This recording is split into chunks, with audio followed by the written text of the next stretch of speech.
Hi, my name is JC Hilburn, and over my launch year, I want to explore this question of how visiting different communities around the world can change your perspective of yourself.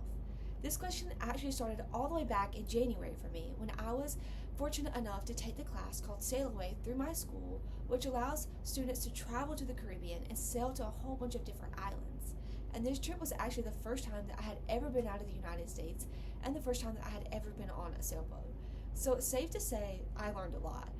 But the main takeaway that I took from this is understanding how my communities within the United States are vastly different from the communities outside of it and what that means for me as a global citizen. I really started to understand this question when I went to the island of Statia, one of the most beautiful islands that we visited over my trip and my personal favorite.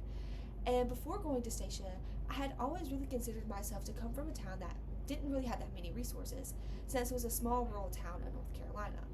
But when I got to Statia and I realized that this entire country had a population less than my hometown, and that comparatively, my small rural town had a whole lot more resources available to it than the entire country of Statia, I started to understand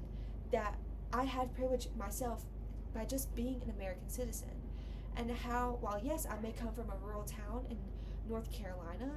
that rural town it still has a lot of resources within it that other people across the world do not have. And this made me really rethink who I am in myself and what I'm advocating for and the different communities that exist beyond my own and beyond the ones that I am used to seeing. And so I want to use my launch year to start exploring these communities and learn how I fit into society not only as an American citizen, but as a global citizen, and broaden my perspectives of myself and my own privilege.